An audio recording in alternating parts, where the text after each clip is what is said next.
नमस्कार, मैं हेमंत कुमार। आप देख रहे हैं RAD न्यूज़। भाजपा के बड़े नेता, देश के गृह मंत्री अमित शाह बिहार दौरे पर आ रहे हैं और इस बार मुजफ्फरपुर के पताही में जो पुराना एक हवाई अड्डा है वहाँ पर उनकी सभा होने वाली है। अमित शाह इधर लगातार बिहार का दौरा करते रहे हैं। इसके पहले वो लखीसराय आए थे, उसके पहले वो झंझारपुर गए थे, फिर बगहा गए थे। उनकी लगातार बिहार की यात्राएं होती रही है और बिहार पर उनका ज़्यादा ध्यान है, बीजेपी का बहुत ज़्यादा ध्यान है। तो बिहार का जो दौरा अमित शाह का होने वाला है और ख़ास करके मुजफ्फरपुर जो आ रहे हैं, तो इसको लेकर के आज हम लोग बातचीत करेंगे कि आखिरकार वहाँ अमित शाह जो आ रहे हैं तो उसका क्या मायने हैं, अमित शाह क्या चाह रहे हैं, बिहार में क्या करना चाह रहे हैं। एक तो ये है कि जो बिहार में जो उनका गठबंधन था वो गठबंधन पिछले ही साल टूट गया था। नीतीश कुमार उनसे गठबंधन से निकल करके महागठबंधन में आ गए थे। अब ये वो इंडिया अलायंस के बड़े नेता हैं, इंडिया अलायंस बनाने में उनकी बड़ी भूमिका रही है। तो अमित शाह बिहार आ रहे हैं, मुजफ्फरपुर में उनकी सभा होने वाली है, काफ़ी तैयारी चल रही है। तो अमित शाह का जो दौरा है इसको लेकर के हमारे साथ बात करने के लिए वीरेंद्र यादव न्यूज़ के संपादक वीरेंद्र यादव जी हैं। तो वीरेंद्र जी, हम ये जानना चाहते हैं कि अमित शाह जो लगातार बिहार का दौरा कर रहे हैं, इसके पीछे क्या रणनीति है बीजेपी की, अमित शाह की। अमित शाह तो बीजेपी के चाणक्य माने जाते हैं और माना जाता है कि चुनाव जिताने में उनकी बहुत बड़ी भूमिका होती है पार्टी को। तो क्या लगता है बिहार में जो उनका लगातार ये दौरा हो रहा है, अभी 5 तारीख को जो आ रहे हैं वो मुजफ्फरपुर, इसको लेकर के आप क्या सोचते हैं, क्या समझते हैं? इससे सही बात है कि अब भाजपा का जो टारगेट है बिहार ही है। बिहार में जब से टूटा गठबंधन नीतीश जी का, तो उनके पास संख्या भी कम हो गई, सांसदों की सहयोगी भी कम हो गए हैं। कम होगा, अगर कम नहीं हो तो भी ताकतवर नहीं है। जो सहयोगी नए आए हैं उनके पास अपनी कोई ताकत नहीं है, सब इनके ही गले हड्डी बनने वाले हैं। तो खुद कंधे पर अपना ये क्या कहते हैं बोझ है, साथ में उनका गले की हड्डी भी ढोना है उनको।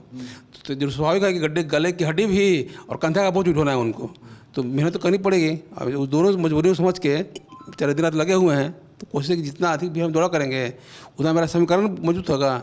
उसी पटना बिहार आ भी रहे हैं और लगातार उनका जो भाजपा की अभी फिलहाल रणनीति है कि जिन सीटों पे हमारी उम्मीदवारी नहीं है, मतलब जहाँ हमारे सांसद नहीं आज तारीख में, हम वहाँ पे रैली करें, कार्यक्रम करें, लोगों से मिले। तो अभी तक जितना भी गए हैं लगभग उन क्षेत्रों में नीति उनका भाजपा का सीट नहीं रहा है। जो आ रहे हैं कल 5 तारीख को भी वहाँ भी आधा सीट ही है, मतलब भाजपा का है, बाकी तो वैशाली तो लोजपा की, हाँ लोजपा का है। तो वहाँ पे बता समझिए कि वो भाजपा लोजपा से मिला सीट है, तो उसको से देखिए वहाँ सीट नहीं उनका नहीं है। खासकर वैशाली तो सीट उनका नहीं है, लोजपा की सीट ही है। वो खुद लोजपा के जो MP हैं वो पलटी मार के जा सकती हैं जदयू की तरफ ही। तो उस लिहाज से अमित शाह का दौरा उस इलाके में बड़ी महत्व रखती है कि उनका जो दौरा महत्वपूर्ण हो जाता है कि भाई कैसे हम अब बिहार को समझना भी है, समीकरण को समझना भी है। सबसे बड़ा है कि जाति जनगणना के बाद जो जाति है, एक जो नया जाति उभार रही है लोगों के बीच में कि हम कितना ताकतवर हैं, हम 16% हम 6 की 9 13%। उस आंकड़ों के बीच अपने लिए जमीन तलाशना भाजपा के लिए नई चुनौती है। उस चुनौती को समझने के लिए भी मतलब अमित शाह बिहार के दौरे पर आ रहे हैं। तो बिहार अमित शाह आ रहे हैं बिहार का मन मिजाज जांचने के लिए, देखने के लिए, परखने के लिए। तो अमित शाह जो आ रहे हैं मुजफ्फरपुर 5 तारीख को, तो वहाँ जाने का उनके कार्यक्रम का उनकी सभा का मकसद ये है कि उसको समझने के लिए थोड़ा पृष्ठभूमि समझने की ज़रूरत है कि मुजफ्फरपुर की जो सीट है, मुजफ्फरपुर संसदीय सीट, वो संसदीय सीट आज की तारीख में बीजेपी के पास में है। अजय निषाद जो कैप्टन जय नारायण निषाद जो अब इस दुनिया में नहीं है, उनके पुत्र हैं और वो मल्लाह बिरादरी से आते हैं। वो बीजेपी के कब्जे में है और वो लगातार दूसरी बार 14 में और फिर उसके बाद इस बार 19 में जीते थे वो अजय निषाद। 2 बार से वो सांसद हैं, 2 बार से वो सीट बीजेपी के कब्जे में है। दूसरी ओर उसी से बिल्कुल लगी हुई जो सीट है वैशाली की सीट जो है वो LJP के कब्जे में है, इंडिया अलायंस में उसको कह लीजिए, तो LJP के कब्जे में है। वो आज की तारीख में वो है LJP जो कि पशुपति कुमार पारस जिसके नेता हैं, उनके साथ में वीणा देवी वहाँ की सांसद हैं।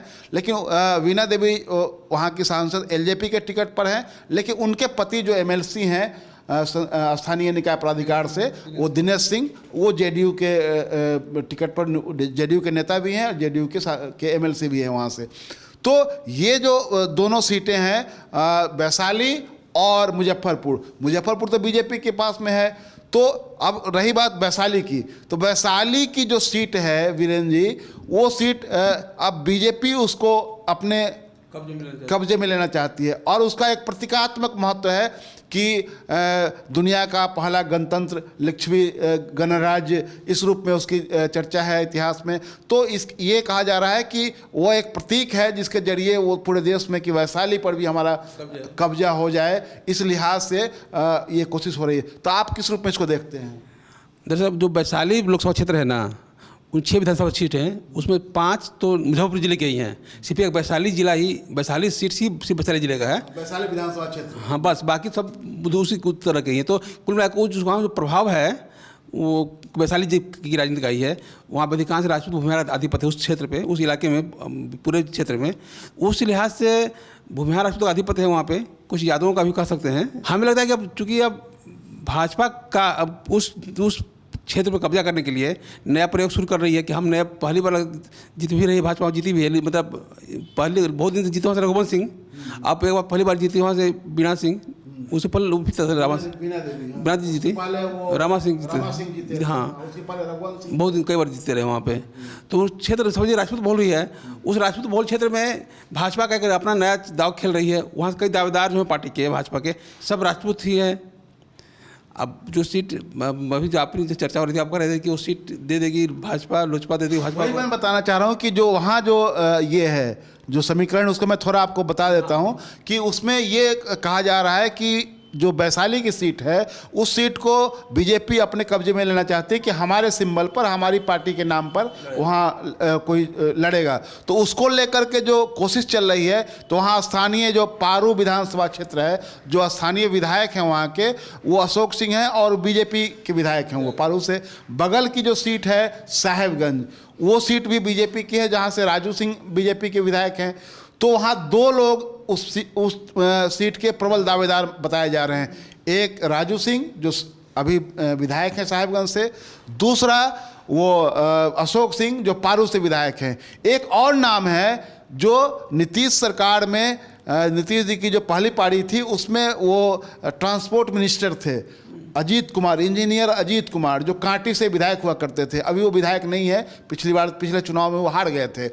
तो उनका भी नाम चल रहा है। तो एक भूमिहार, 2 राजपूत वहाँ बड़े दावेदार माने जा रहे हैं। एक और दावेदार है, वो भी बीजेपी की नेता हैं, वो ललिता देवी कुशवाहा, और वो बसावन प्रसाद कुशवाहा जो पूर्व मंत्री, जो लालू जी की सरकार में वो मंत्री हुआ करते थे, वो उनकी पत्नी हैं और जिला परिषद की वो मेंबर भी हैं। तो उनके बारे में चर्चा है कि वो भी टिकट चाह रही हैं। तो बीजेपी के टिकट के वहाँ पर 4 दावेदार हैं। तो ये 4 लोग वहाँ बीजेपी के टिकट के दावेदार बताए जा रहे हैं और चारों लोग क्षेत्र में पूरा भ्रमण कर रहे हैं।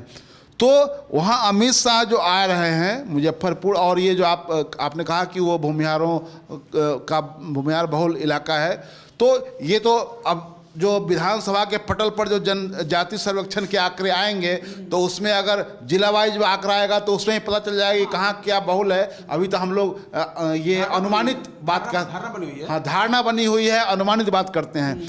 तो ये जो वहाँ जो घमासान है, जो 4 लोग एक ही सीट के दावेदार हैं, तो बीजेपी के लिए क्या ये परेशानी पैदा नहीं होगी इससे? नहीं, परेशानी से कोई बात नहीं है, क्योंकि हर क्षेत्र में कई दावेदार होते हैं, सबकी अपेक्षा होती है, सबकी अपनी उम्मीद होती है कि पार्टी हमको टिकट देगी। अब पॉलिटिक्स लोग कर रहा है कि भाई विधायक मतलब MP बन जाऊँ हम, तो उसमें ऐसे परेशानी से वो तो फाइनली तो करना भाजपा के राष्ट्रीय नेतृत्व को, उसके पहले जोर पॉलिटिकल प्रक्रिया है, इसमें परेशानी से कोई बात नहीं है। जितना ज़्यादा पार्टी एक्टिव होगी उतना ज़्यादा वर्कर एक्टिव होगा।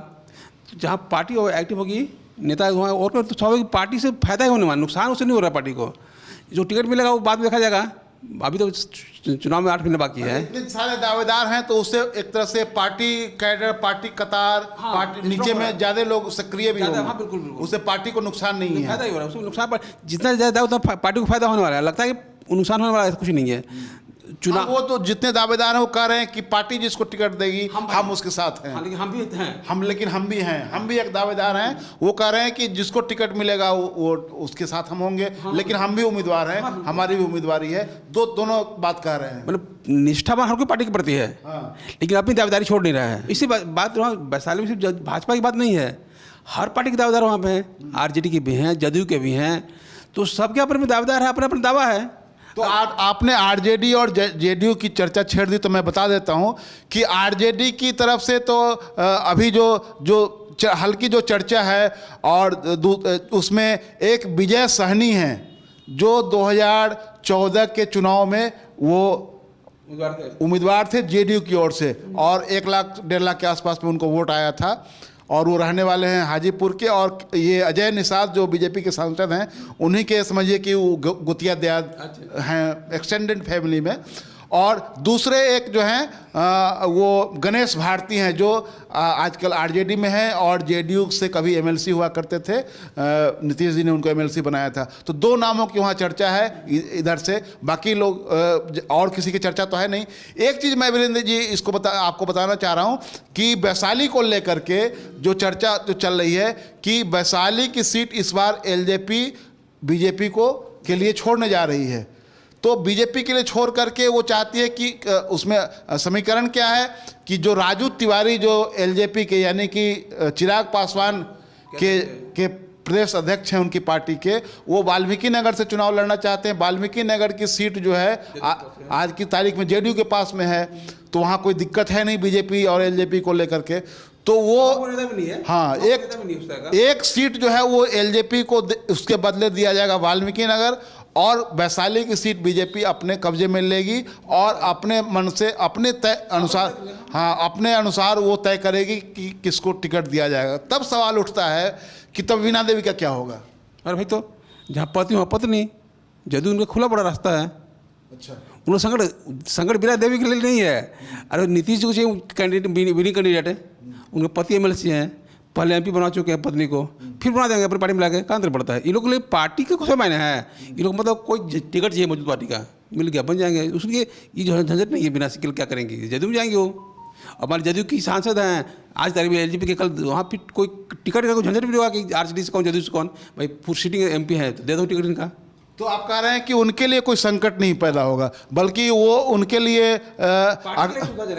सुविधाजनक है कि अगर उधर से अगर इनका पत्ता कटता है, हाँ, जो समीकरण हम लोग चर्चा कर रहे हैं उस लिहाज से तो लग रहा है कि अब उधर से एनडीए अलायंस में वो रहेंगे भी नहीं, और उधर से टिकट भी नहीं मिलेगा, क्योंकि ये जो समीकरण हमने जो कहा कि राजू तिवारी को वाल्मीकि नगर दिया जाएगा। तो अभी भाई जिसका पति जदयू में है, पत्नी को टिकट दे देगा कोई पार्टी, अपनी लोकसभा की उम्मीदवारी कर देगा, ऐसा हो सकता है? हाँ, उस समय तो अलायंस में थे इसलिए मिला, तब था। जब अब अलायंस टूट गया है, लड़ाई आमने सामने हो गई, तो संभव नहीं कि पार्टी टिकट देगी उसकी पत्नी को जो दूसरी पार्टी का एमएलसी हो, उस इलाके का दबंग नेता हो, ताकतवर नेता हो, तो पॉसिबल नहीं है।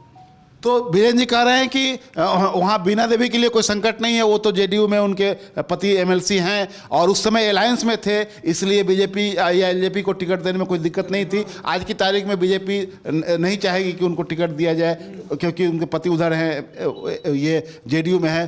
तो एक सुविधा है उनको कि उधर से वो टिकट के लिए प्रयास करें, और अंदर की बात है कि वो प्रयास भी शायद चल रहा है। लेकिन इधर जो मारामारी है वो ललिता देवी कुशवाहा, अजीत कुमार और राजू सिंह, अशोक सिंह, इस तरह के लोगों की है। और लेकिन ये लोग कह रहे हैं कि पार्टी जिसको टिकट देगी उसको दिया जाएगा जी, कि अशोक सिंह या राजू सिंह के लिए संभावना नहीं है, क्योंकि उस इलाके में बहुत सारे राजपूत खड़े हो गए हैं, एमपी आज सिटी में उसके हैं, तो राजपूत नहीं भरतेगी भाजपा। राधा मोहन सिंह, सिग्रीवाल, तो फिर वो क्या नाम है, रूढ़ी जी हैं, सब राजपूत तो भर देंगे तो पार्टी कहाँ जाएगी? उधर उस इलाके का एक चीज़ और भी मैं बता दूं कि उस इलाके में बरुराज में अरुण सिंह राजपूत, हाँ विधायक, साहेबगंज में राजू सिंह विधायक, पारू में अशोक सिंह विधायक। ये तीनों कंसेंसु जो है वो एक दूसरे से बिल्कुल सटा हुआ है और एक ही ज़िले का है, मुजफ्फरपुर ज़िले का, और तीनों जो है वो वैशाली में है और तीनों पर राजपूत है। तो स्वाभाविक रूप से जो आप कह रहे हैं, आपकी बात में मुझे दम लग रहा है कि ये तय करना मुश्किल होगा। नहीं, तो इसलिए राजपूत संभव नहीं है, राजपूत का संभव नहीं है, क्योंकि लगातार 3 सीटें राजपूत दे दी आपने।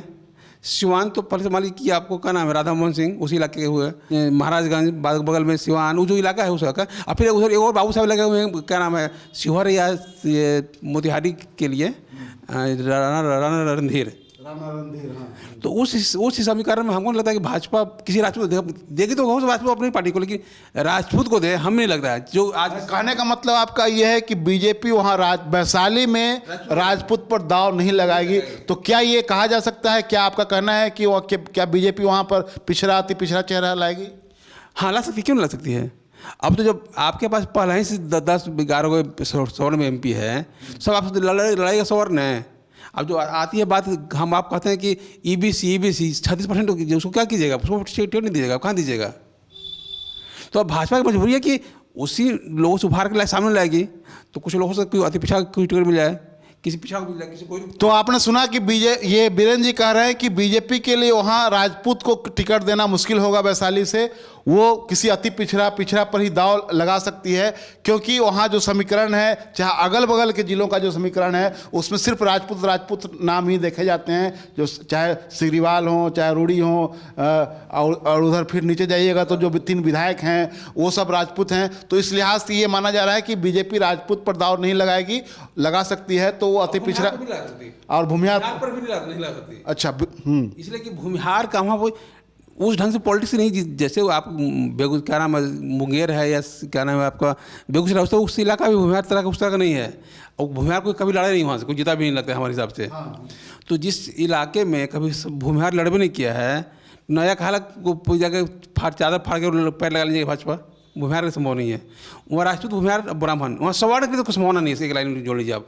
उसके अलावा चाहे जिसको बदले भाजपा, तो बीजेपी के लिए ये एक तरह सुविधाजनक होगा कि वहाँ अति पिछड़ा पर दाव लगाएगी और इसका उसको प्रचारित भी करेगी कि हाँ हमने एक अति पिछड़ा अथवा पिछड़ा को ये दिया है। तो आपकी बात में ये मुझे लगता है कि ये सही आप कह रहे हैं कि जो अभी मौजूदा जो समीकरण है उसमें वहाँ पर वो राजपूत पर दाव लगाना बीजेपी के लिए मुश्किल होगा। तो ये हम लोग चर्चा कर रहे थे कि अमित शाह 5 तारीख को आ रहे हैं, तो इन सब चीज़ों को भी बहुत माइन्यूटली वो देखेंगे। अगर अमित शाह तो भोज कर तो आ रहे हैं, वो तो इसे चीज़ों को समझने जा रहे हैं ना, आएंगे बैठ के करेंगे, कार्यकर्ताओं से मिलेंगे, नेताओं से मिलेंगे, तो कुछ बात सामने निकल के आएगी ना।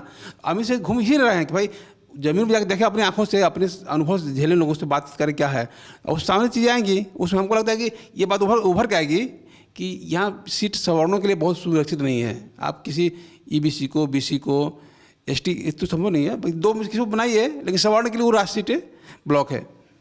तो आपने सुना कि जो अमित शाह का जो दौरा है, मुजफ्फरपुर आ रहे हैं, तो वो वहाँ का मन मिजाज वोटरों का, लोगों का, अपने पार्टी के कार्यकर्ताओं का, नेताओं का, वो सब चीज़ देखेंगे और ये भी देखेंगे कि वैशाली की जो सीट है वो सीट कैसे जीती जाए और उसके लिए किस पर दाव लगाया जाए। बीरेन जी ने कहा कि वहाँ राजपूतों को या अग्री बिरादरी के किसी लोगों को टिकट देना बीजेपी नहीं चाहेगी, वो चाहेगी किसी अति पिछड़ा पर दाव लगाया जाए। और वहाँ मौजूदा जो सांसद हैं उनके बारे में यह है कि उनके लिए सुविधा है कि वो स्विच ओवर करें इधर से। जो सूचना हमको मिल रही है उसके अनुसार जो हाजीपुर के विधायक हैं, कौन क्या कुर्मी है, वो अवधेश सिंह, शायद भाजपा उनको वहीं फेंक दे उसी सीट पे, ये संभव है। हाजीपुर के जो विधायक अवधेश सिंह है, जाति कुशवाहा कुर्मी है, उनको लड़ा सकते हैं वैशाली से। चलिए, तो बहुत बहुत धन्यवाद बीरेन जी।